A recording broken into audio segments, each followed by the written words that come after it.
ওম শান্তি। আজ 5/4/2025 প্রাতঃ মুরলী।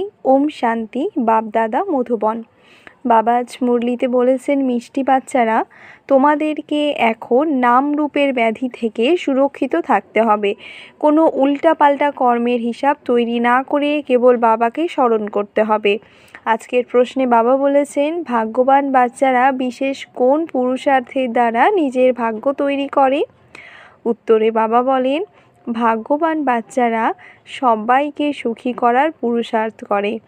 মন, বাণী, কর্মের দ্বারা কাউকে দুঃখ দেয় না। শান্ত শীতলভাবে জীবনযাপন করলে ভাগ্য তৈরি হয়।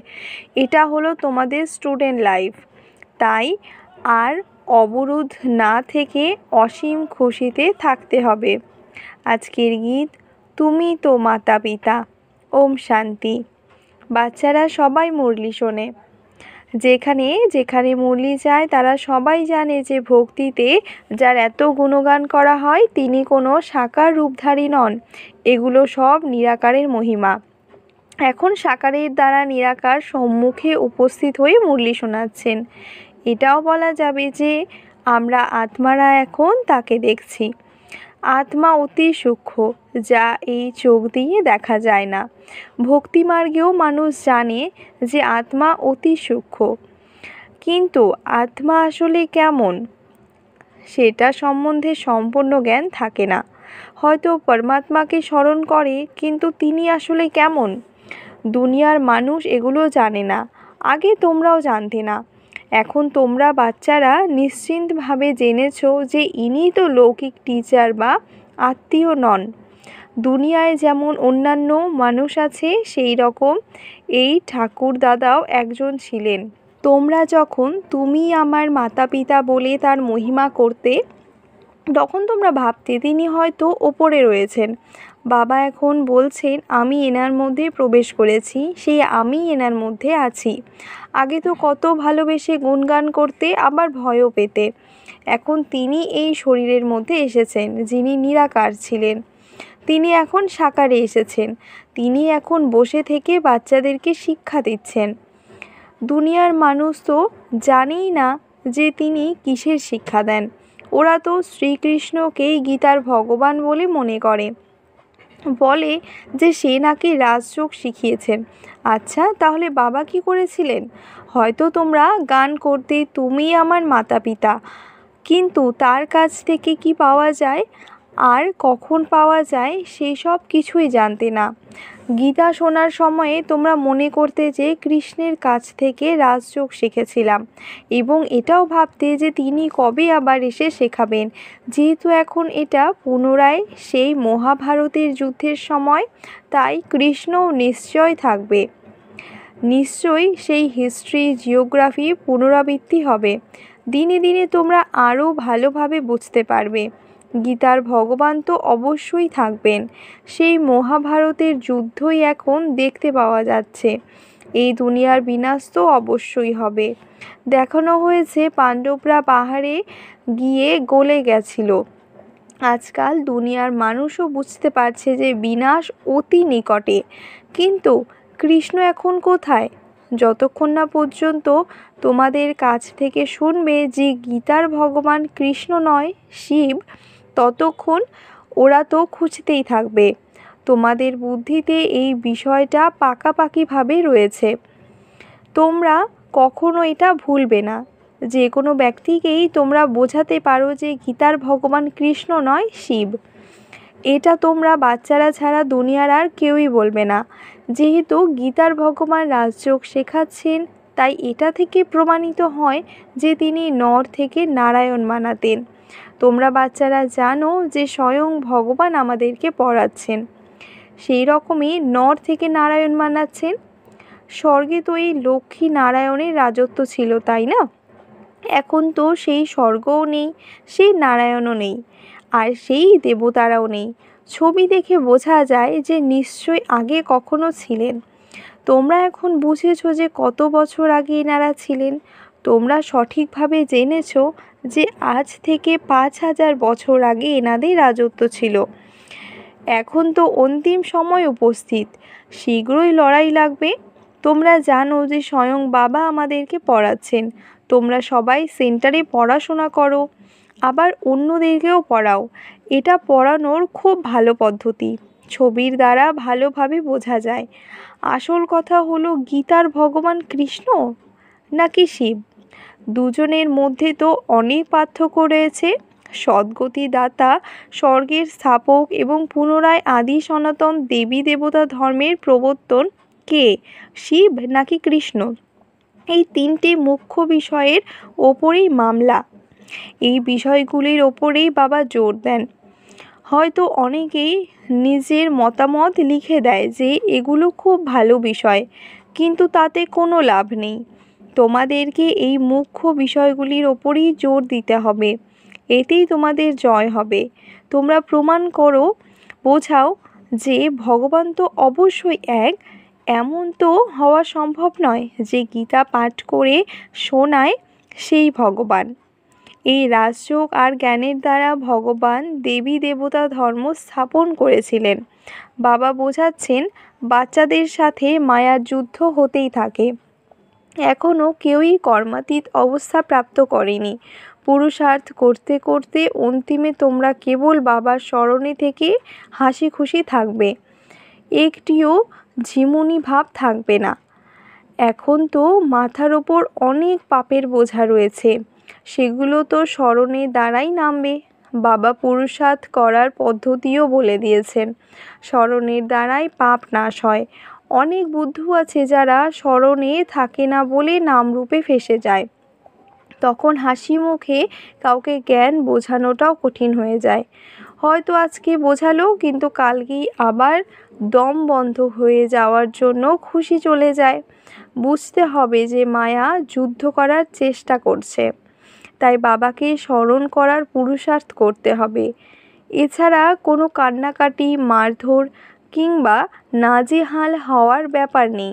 বুঝতে হবে যে মায়া জুতা পেটা করেছে, তাই বাবাকে স্মরণ করার পুরুষার্থ করতে হবে। বাবার স্মরণে থাকলেই অনেক খুশি থাকবে। ঝট করে মুখ দিয়ে উপযুক্ত কথা বেরিয়ে আসবে। স্বয়ং পতিত পাবন পিতা বলছেন, আমাকে স্মরণ করো। এমন একজন মানুষও নেই যার কাছে রচয়িতা বাবার পরিচয় আছে।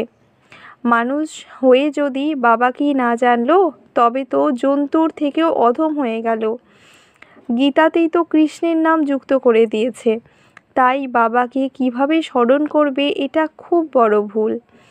তোমাদেরকে এটা বোঝাতে হবে, শিব বাবাই হলেন গীতার ভগবান।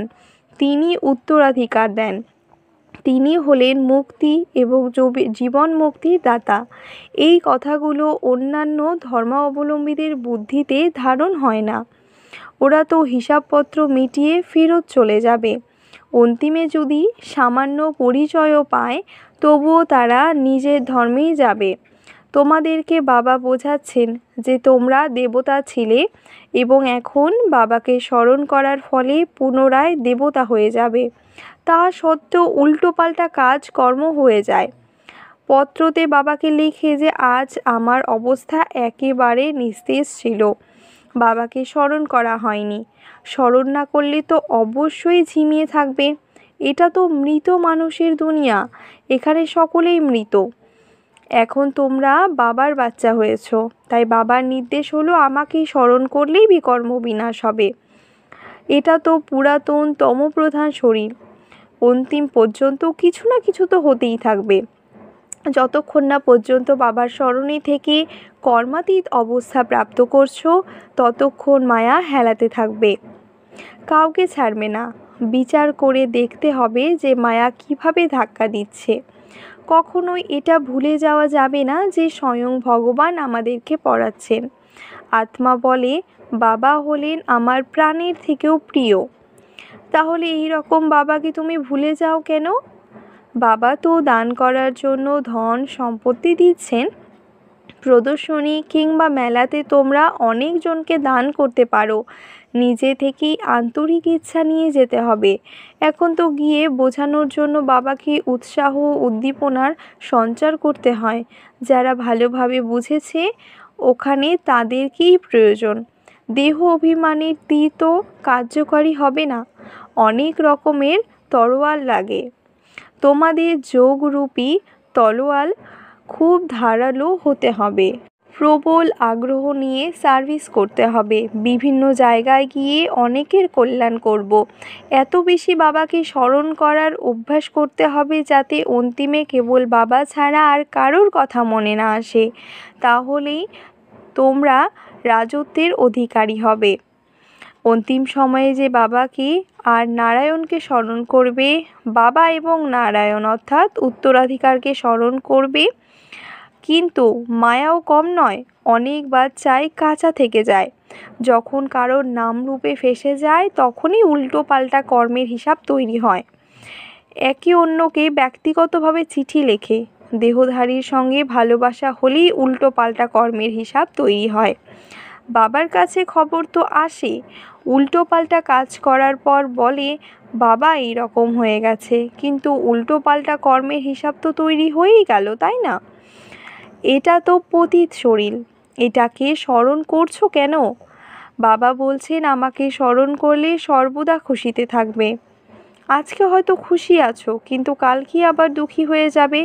জন্ম জন্মান্তর ধরেই তো নাম রূপে ফেসে এসেছো। স্বর্গে এইরকম নাম রূপে ফেসে যাওয়ার রোগ থাকবে না। ওখানে আত্মীয়দের মধ্যে কোনো মোহ থাকবে না। সকলেই জানবে যে আমি আত্মা, শরীর নয়। এই দুনিয়াটাই আত্ম অভিমানীদের দুনিয়া। এটা তো দেহ অভিমানের দুনিয়া। তারপর অর্ধেক কল্পের জন্য তোমরা দেহ অভিমানী হয়ে যাও। বাবা এখন বলছেন দেহ অভিমান ত্যাগ করো। দেহি অভিমানী হলে অনেক মিষ্টি এবং শান্ত স্বভাবের হয়ে যাবে। কিন্তু এই রকম খুব কমজনই রয়েছে। পুরুষার্থ করানো হয় যাতে বাবাকে স্মরণ করতে না ভুলে যায়। বাবা নির্দেশ দিচ্ছেন আমাকে স্মরণ করো এবং চাট রাখো, কিন্তু মায়া তো চাটও রাখতে দেয় না। এই রকম মিষ্টি বাবাকে কতই না স্মরণ করা উচিত। ইনি হলেন সকল পতির পতি এবং সকল পিতার পিতা। বাবাকে স্মরণ করতে হবে এবং তার সঙ্গে অন্যদেরকেও নিজের সমান বানানোর পুরুষার্থ করতে হবে। এই ক্ষেত্রে খুব রুচি থাকতে হবে। সেবাধারী বাচ্চাদেরকে তো বাবা চাকরি থেকে মুক্ত করে দেন। পরিস্থিতি অনুসারে বলবেন যে এবার এই কাজেই লেগে যাও। অবজেক্ট তো সামনেই আছে। ভক্তি মার্গেও তো ছবির সামনে বসে স্মরণ করো। তোমাদেরকে কেবল নিজেকে আত্মা অনুভব করে পরমাত্মা পিতাকে স্মরণ করতে হবে। বিচিত্র হয়ে বিচিত্র বাবাকে স্মরণ করতে হবে। এটাই পরিশ্রমের কাজ। বিশ্বের মালিক হওয়া কি মুখের কথা? বাবা বলছেন আমি কখনো বিশ্বের মালিক হই না, তোমাদেরকে বানাই। কত পরিশ্রম করতে হয়। যারা সুপুত্র হবে তাদের তো আন্তরিক ইচ্ছে থাকবে, ছুটি নিয়েও সার্ভিস করতে হবে। কিন্তু বাচ্চার তো বন্ধনও আছে, আবার মোহও রয়েছে। বাবা বলেন তোমাদের সমস্ত রোগ বাইরে বেরিয়ে আসবে। তোমরা বাবাকে স্মরণ করতে থাকো। মায়া তোমাদেরকে সরিয়ে দেওয়ার চেষ্টা করে, স্মরণ হলো মুখ্য বিষয়। তোমরা তো রচনা আর রচয়িতার জ্ঞান পেয়ে গেছো, আর কি চাই? ভাগ্যবান বাচ্চারা সবাইকে সুখী করার চেষ্টা করে। মন, বাণী, কর্মের দ্বারা কাউকে দুঃখ দেয় না। খুব শান্ত স্বভাবের হয়ে থাকলেই ভাগ্য তৈরি হয়। যদি কেউ বুঝতে না পারে তাহলে বোঝা যায় সে ভাগ্যেই নেই। যার ভাগ্যে থাকবে সে তো ভালোভাবে শুনবে। অনেকে অনুভব শোনায় যে আগে কি করতো, এখন জেনেছো যে যা কিছু করেছো তার দ্বারা দুর্গতি হয়েছে। বাবাকে স্মরণ করলেই সদ্গতি পাওয়া যাবে। অনেক চেষ্টা করে হয়তো কেউ আধ ঘন্টা কিংবা 1 ঘন্টা স্মরণ করে, নয়তো ডুলতে থাকে। অর্ধেক কল্প ধরে এই রকম করে এসেছো, এখন তোমরা বাবাকে পেয়েছো। এটা তোমাদের স্টুডেন্ট লাইফ, তাই কত খুশি হওয়া উচিত। কিন্তু প্রতি মুহূর্তে বাবাকে ভুলে যায়। বাবা বলছেন তোমরা হলে কর্মযোগী, ওই সব কাজকর্ম তো করতেই হবে। ঘুমের পরিমাণ কমিয়ে দিলে ভালো হয়। স্মরণের দ্বারাই উপার্জন হয়, খুশিতে থাকবে। তাই স্মরণ করতে বসা অতি আবশ্যক। দিনের বেলা তো সময় পাওয়া যায় না, তাই রাত্রে সময় বার করতে হবে। স্মরণের দ্বারা অনেক খুশি আসবে। যদি কারোর কোনো বন্ধন থাকে তাহলে সে বলে দিতে পারে যে আমাকে তো বাবার কাছ থেকে উত্তরাধিকার নিতে হবে, এতে তো কেউ বাধা দিতে পারবে না। গভর্নমেন্টের কাছে গিয়ে বোঝাও যে বিনাশ অতি নিকটে। বাবা বলছেন আমাকে স্মরণ করলেই বিকর্মের বিনাশ হবে এবং এই শেষ জন্ম পবিত্র থাকতে হবে। তাই আমরা পবিত্র রয়েছি, কিন্তু সেই এইভাবে বলতে পারবে যে জ্ঞানের মস্তিষ্কে থাকবে এমন নয়। সেইখানে আসার পর আবার দেহধারীকে স্মরণ করতে থাকলে দেহ অভিমানের বশীভূত হয়ে লড়াই ঝগড়া করলে ক্রোধরূপী ভূতের মতো হয়ে যায়। বাবা তো ক্রোধ ব্যক্তিদের দিকে ফিরেও তাকান না, সেবাধারীদের সঙ্গেও ভালোবাসা হয়ে যায়। দেহ অভিমানে চালচলন দেখা যায়। বাবাকে স্মরণ করলেই ফুলের মতো হতে পারবে, এটাই মুখ্য বিষয়। একে অপরকে দেখার সময়ে বাবাকে স্মরণ করতে হবে। সেবার জন্য নিজের অস্থি পর্যন্ত অর্পণ করতে হবে। ব্রাহ্মণদেরকে নিজেদের মধ্যে ক্ষীরের মতো থাকতে হবে, কখনোই নুন জলের মতো হওয়া উচিত নয়। বোধ শক্তি না থাকার কারণে একে অপরকে ঘৃণা করে, বাবাকেও ঘৃণা করতে শুরু করে। এরা আর কেমন পথ পাবে? তোমাদের সব সাক্ষাৎকার হবে, তখন মনে পড়বে যে আমি এইসব ভুল করেছিলাম। বাবা বলেন কারোর যদি ভাগ্যেই না থাকে তবে সে আর কি করবে? আচ্ছা, মিষ্টি মিষ্টি হারানিথি বাচ্চাদের প্রতি মাতা পিতা বাপ দাদার স্মরণে স্নেহ সুমন আর সুপ্রভাত। আত্মাদের পিতা তার আত্মারূপী বাচ্চাদেরকে জানাচ্ছে নমস্কার। ধারণার জন্য মুখ্য 1 নম্বরে বাবা বলেছেন বন্ধনমুক্ত হওয়ার জন্য জ্ঞানের আমোদে অর্থাৎ মস্তিতে থাকতে হবে। দেহ অভিমানের বশীভূত হয়ে কোনো আচরণ যেন না হয়। নিজেদের মধ্যে নুন জলের মতো হয়ে থাকার সংস্কার যেন না থাকে। 2 নম্বরে বাবা বলেছেন কর্মযোগী হয়ে থাকতে হবে এবং তার সঙ্গে অবশ্যই বসেও স্মরণ করতে হবে। আত্ম অভিমানী হয়ে খুব মিষ্টি এবং শান্ত স্বভাবের হওয়ার পুরুষার্থ করতে হবে। সেবাতে নিজের অস্থি পর্যন্ত অর্পণ করতে হবে। আজকের বরদান, শ্রীমতের সাথে মন্মত আর জনমত মেশানোকে সমাপ্ত করে সত্যিকারের সকল্যাণকারী ভব। বাবা বাচ্চাদেরকে সকল খাজানা সকল্যাণ আর বিশ্ব কল্যাণের জন্য দিয়েছেন, কিন্তু সেই খাজানাকে ব্যর্থ কাজে লাগানো, অকল্যাণের কাজে লাগানো, শ্রীমতে মন্মত আর জনমত মিশিয়ে দেওয়া, এ হলো গচ্ছিত সম্পদের অপব্যবহার। এখন এই অপব্যবহার আর অশুদ্ধ মিশ্রণকে সমাপ্ত করে আত্মার প্রকৃত গুণকে এবং করুণাময় রূপকে ধারণ করো। নিজের ওপরে আর সকলের ওপরে করুণা করে সকল্যাণী হও। নিজেকে দেখো, বাবাকে দেখো, অন্যকে দেখো না। আজকের স্লোগানে বাবা বলেছেন সর্বদা হাসি খুশি সেই থাকতে পারে যে কোনো দিকেও আকৃষ্ট হয় না। আজকের অব্যক্ত ইশারা, কম্বাইন্ড রূপে স্মৃতির দ্বারা সদা বিজয়ী হও। বাবা আর আমি কম্বাইন্ড, করাবানহার বাবা আর করার নিমিত্ত আমি আত্মা। একে বলা হয় অচিন্ত অর্থাৎ একের স্মরণ। যারা শুভ চিন্তন করে তাদের কোনো বিষয়ে চিন্তা আসে না। যেরকম বাবা আর তোমরা কম্বাইন্ড আছো, তোমাদের ভবিষ্যতের বিষ্ণু স্বরূপ কম্বাইন্ড আছে, এই রকম স্বসেবা আর সকলের সেবা কম্বাইন্ড হবে। তখন পরিশ্রম কম, সফলতা বেশি প্রাপ্ত হবে। আচ্ছা, ওম শান্তি।